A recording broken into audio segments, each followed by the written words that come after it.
So I think that it is important for us to listen to what is requested and to try to take that into account, and if it's within our budget, to pay for improvements that are appropriate. Thank you.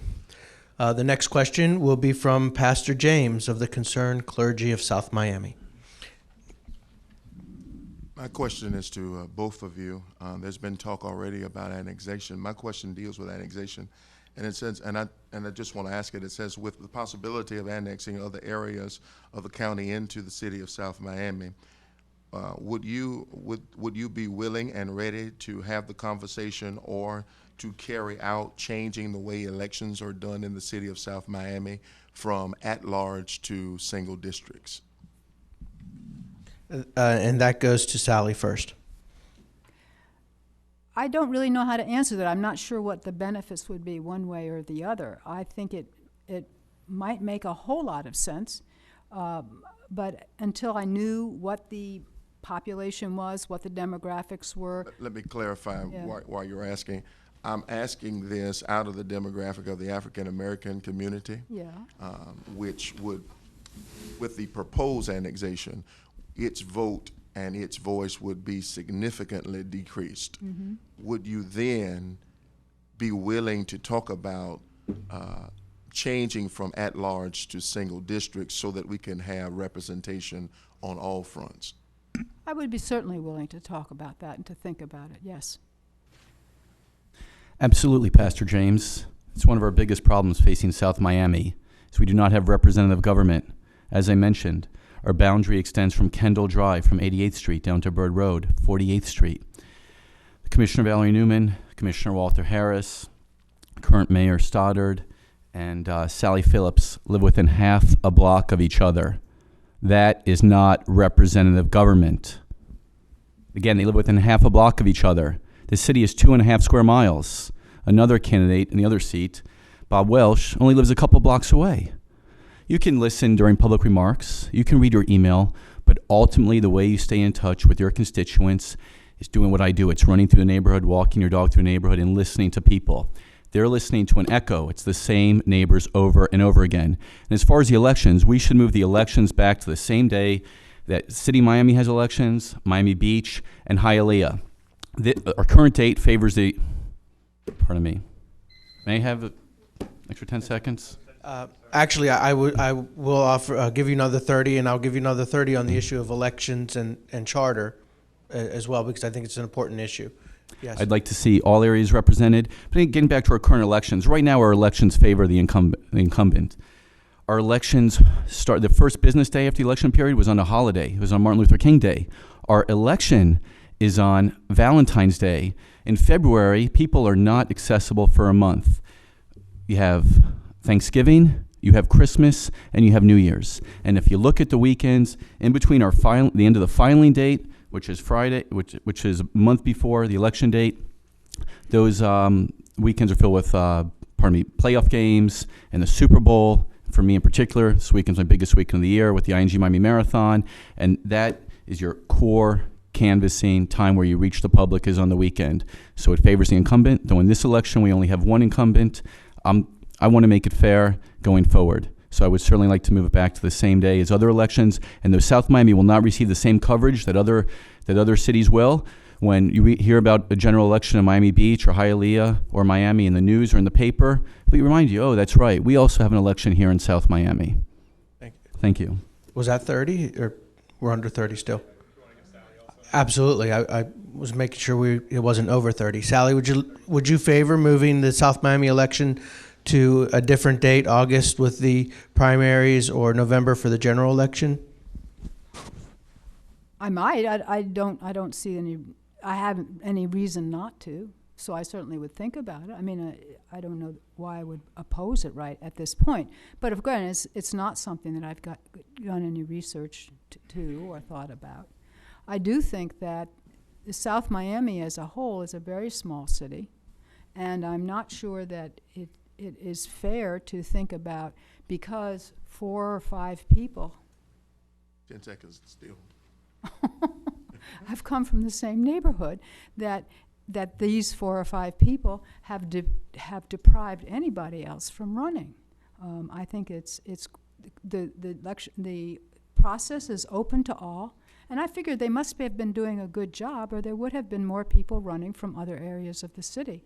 I don't know of any issues where there was a difference between what went on and what was wanted in some other area of the city. Thank you. Our timekeeper's just trying to be helpful with the 10-second. That still gives you a good long 10 seconds when he puts that sign and warning up. Let's go to a second round of questions, and we'll go back to Mr. Cruz.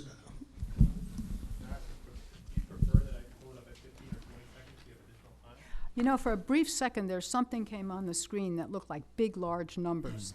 That's the beeping sound I'm trying to avoid for everybody's sake. That's the end of time signal. But it didn't come. There was a vision on the screen of a number. He's preempting it every other time at 1 second before. Okay, Mr. Cruz. Most of the commercial property owners don't live in the city, and therefore they cannot vote. One of the largest property owners, the hospital, with the exception of 2 of their buildings, do not pay property taxes. Therefore, these entities are often ignored by city officials. In addition to that, the city officials turn to the managers and the city planners and don't allow them to go out and meet with these groups. However, close to 50% of the tax dollars come from the commercial property owners, and between the hospital and the commercial property owners, they employ over 200 South Miami residents. If elected, how would you propose the city work better with these non-voting entities? Sally, 1 minute first for you. I would propose that those non-voting entities who would like to work with the city come forward and speak with the city and ask for time to talk with them. I would propose that if they have things they would like to have discussed, that they bring them forward and that time be set up to discuss them. Okay, to Josh. That currently exists, and the business owners represented by Red Sunset Merchants and the property owners represented by Hometown Inc. are chastised and ignored. We need communication. Again, the city needs to be run like a business. You need someone with a business background and a business education representing the city. We need to foster communication with our commercial community or the commercial group, as well as the retail businesses. I am active with Red Sunset Merchants, and I am active with Chamber South. The city should also become active with those 2 chambers and have at least one commissioner that serves as an ambassador. After all, Shawn mentioned that close to 50% of the taxes are paid by the businesses. It's 53%, and that number could be much greater if we worked together with the commercial property owners as well as the business owners. But if we do not, that number will become, the homeowners will begin to pay more in taxes. Thank you. Did you want to ask a follow-up on that one? On speaking on behalf of the commercial property owners and South Miami Hometown Inc., I guess I'd like to just reiterate it that they have come before the city commission. They've talked to them outside of commission chambers, and they've also talked to the city manager and the city planner. And the response from staff is that our hands are tied, and then there's never any follow-up from the city commission. So, to say us come forward and speak, I mean, they've tried it. And so I guess I'm wondering if either one of you are elected, how do you change that? Sally first. I'll be open to having you come and talk to me, and if you've got some good ideas, I will bring them forward and propose them to the group. I mean, I have not sat on past commissions, so I really can't speak to how decisions were made then. And Josh? I'm actually repeating what you said. I know the retail community as well as the commercial property community has approached the city on several occasions. And we do have a pro-business city manager, but his hands are tied. If you attend the meetings, if you watch him from the comfort of your home, you'll see he makes suggestions and following he'll wave his arms. His hands are tied. He knows what the city has to do. He tries to run the city like a business. The city needs to be run like a business. We need to improve communication, and the business owner, the commercial property owners, and the retail businesses are not the enemy. Time. Thank you. Mr. Dundorf? Yes, Neighbors Association has stood for small city government since its inception, limited in its role, limited in the number of employees. Over the past 30 or 40 years, the population of the city has stayed substantially the same, but the number of employees has grown significantly. The question for you is, how would you determine what the right size is for our city government in terms of number of employees, and how would you control its expansion? Josh, 1 minute first. I'm sorry, will you repeat the question? Sure. In terms of the size and scope of city government, how would you determine what the right size is for our city government, considering that population hasn't increased, but the number of employees has significantly? And how would you control future expansion of city government? Right now, the issue with city government is morale. I don't know if they're overworked, but we're not in position to increase city government. And if we explore annexation, we're going to have to look into expanding our current staff. But we're bursting at the seams over here in this city hall, as is our police force. And when you refer to city government, you're referring to our police force as well. We happen to have an excellent police force, but this city also has a history of not supporting our police. I'm in favor of supporting our police, and I want to retain our employees. We have to revisit, we recently changed with the pension, and we have to increase employee morale. Sally, same question. How do you figure out what the right size of city government is? You do adequate evaluations. You ask people to show you that the work they have done is worth the work that they are, have been set to do. When I was on the Finance and Budget and Finance Committee, there were areas in this city that we could not get adequate data about, and so it was very hard to determine whether or not the number of employees was relevant. So it's a matter of the board, the commission, asking the city manager to show the commission how it is that what is being done efficiently, and to show the commission how it is he is determining that the number of employees that he has are adequate, or not, or over. Great.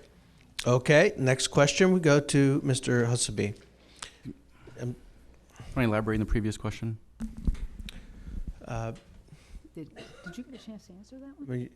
You had your full Did minute. Did he have a chance to answer that? He did. Oh. So I'm going to move forward, and you can work it into another answer. Thank you.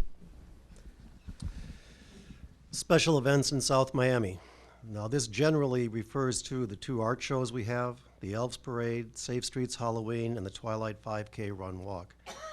There was a time in this city where such events were encouraged by the city of South Miami.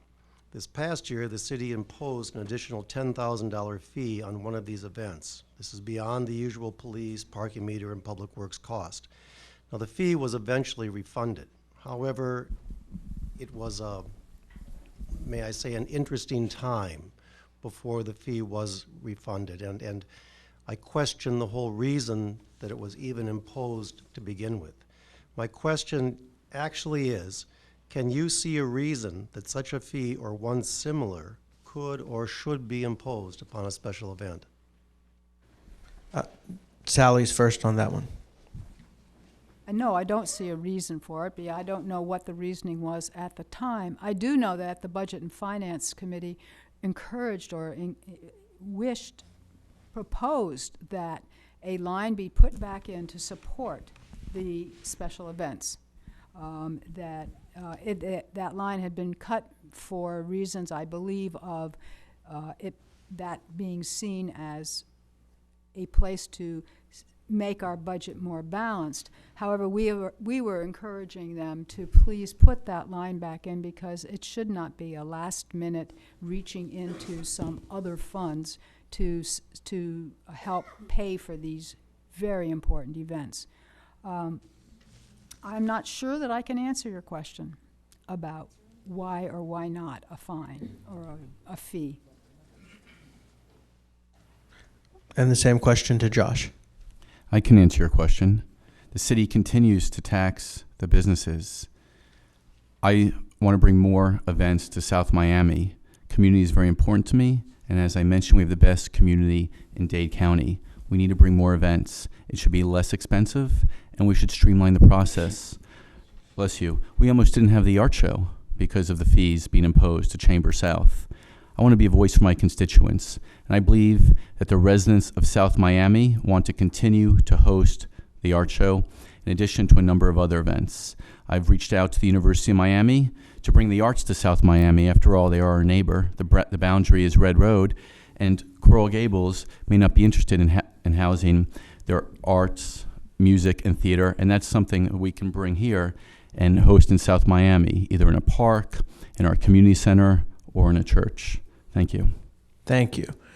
And we'll have another question from Pastor Rodney.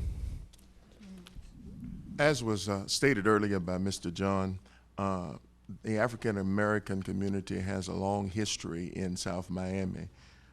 My question is to both of you, what are your plans to revitalize the historically African American community in South Miami without displacement, but also for developing African American business in that area and growth? Mr. Both, and thank you first. Okay, great. I'm sorry. Yes, that goes to Josh first. Okay, thank you. How we encourage businesses in the Sierra area. As Commissioner of South Miami, I would sit on the CRA board. I would attend every meeting, and what I would bring to the CRA is the same thing I bring to the city. It's my business background, my business degrees, and just yesterday I attended the CAA meeting and had a number of conversations. There are 2 initiatives to start businesses in the CRA area, and that's something I can help directly. It's to help with funding and to help children start jobs, to help children start businesses and to help foster the growth of those businesses in that community. Thank you. We're going to have the next question from James Dundorf, and then I'm sorry. I'm very sorry, Sally. So how would I support revitalizing the CRA, or maybe even getting it started? Because I think that nothing much has been going on there for some time. I like what has been started with some of the new businesses that we have just given that the CRA has just given startup money to and put in the Mobley building. I think more like that could happen. I think as the Mobley building businesses are prosper, they should be helped to find larger spaces. I know that the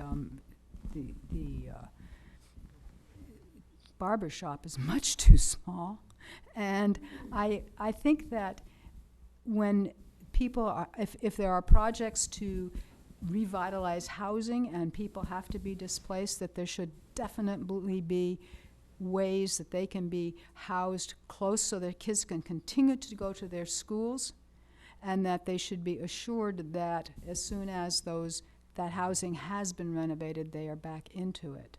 I am not, at this side of this proposal. I do not have all the answers. But neither of you, and you both answered the question, but neither of you spoke specifically to the African American community. There are some projects that are on the table from the city as the Madison Square project, but it has been on hold for whatever reason. What are your plans to develop the historically African American community? What would you do specifically to try to maintain, with regentrification happening in the city, to maintain that community and strengthen it?